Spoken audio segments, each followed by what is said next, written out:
یہ بات درست ہے، اس کو ہمیں کھلے دل سے قبول کرنا چاہیے کہ ہم مسلمان ہونے کے باوجود ان قدروں کو اختیار نہ کر سکے جو ہمارے آقا نے ہمیں دی۔ اکبر الہٰبادی نے کہا تھا، مس پہ ہے اپنی نظر اور سیم ان کے ہاتھ میں۔ ہم تو تانبے پہ نظر جمائے ہوئے ہیں اور چاندی وہ لوگ لے گئے۔ اقدار عالیہ، رویوں کی خوبصورتی، قوانین کی بالادستی اور زندگی کا بہت سارا جمال وہ ہم سے چھین کے لے گئے۔ یہ خزانہ ہمارا تھا، لیکن صاحب جام اسی کا جو بڑھ کے تھام لے، جو بھی محنت کرے۔ ایک وہ زمانہ بھی تھا کہ شارلمان اس کے لارڈز ابھی دستخط کرنے کی مشق سے گزر رہے تھے، ابن حزم کے قلم سے 1000 کتابیں نکل چکی تھی۔ وہ زمانہ بھی ہم نے دیکھا جب پیرس میں کیچڑ تھا اور بغداد عروس البلاد کہلاتا تھا۔ ہم نے وہ دور بھی دیکھا ہے جب وہ سواد آشنا بھی نہیں تھے، حرف آشنا بھی نہیں تھے، اور ہمارے منجم ستاروں پہ کمندے ڈالتے تھے۔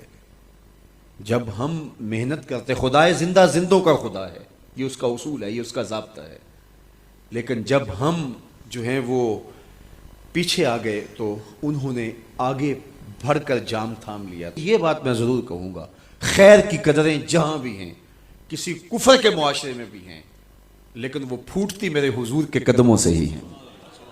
چوکھٹ اسی سے ہی فیض اور نور اور روشنی پھوٹی ہے، اجالے یہی سے گئے ہیں، ورنہ انسان آج بھی زنجیروں میں جکڑا ہوتا۔ وہ کیسا سماج تھا کہ جب بیٹی کو زندہ درگور کر کے باپ آتا تھا تو معاشرہ اسے داد دیتا تھا کہ تو نے اپنی آبرو بچا لی ہے، تو نے اپنی عزت بچا لی ہے۔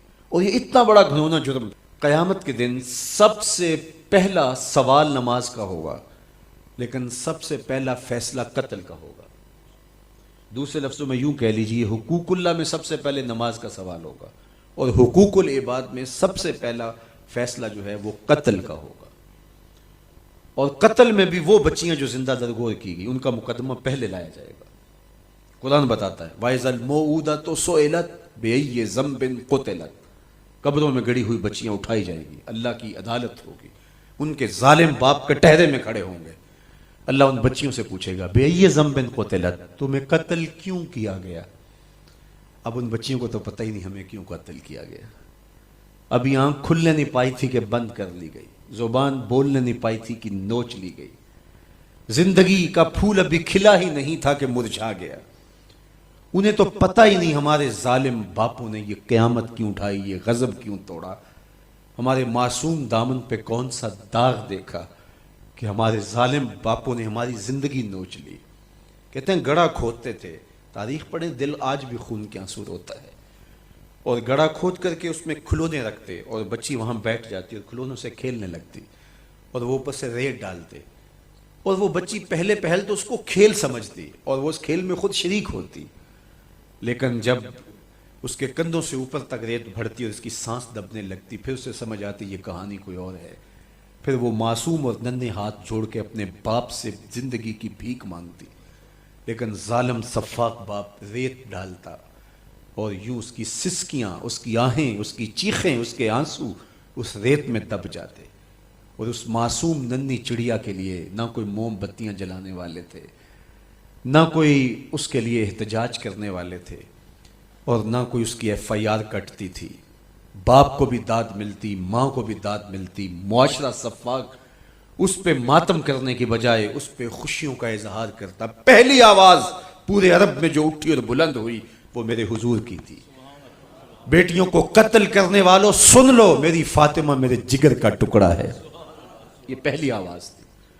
یہ صرف کلمہ محبت ہی نہیں ہے، اس ظالمانہ سماج کے خلاف جو ہے وہ علم جہاد میرے حضور نے بلند کیا، میری بیٹی میرے جگر کا ٹکڑا ہے۔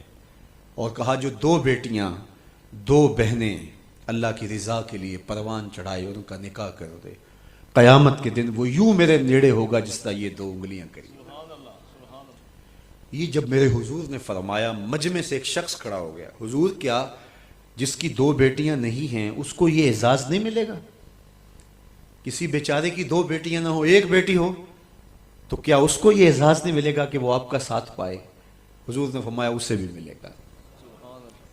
لیکن میں آپ کو دعوت فکر دیتا ہوں کہ اس سوال کے پیچھے کی کیفیت دیکھیے۔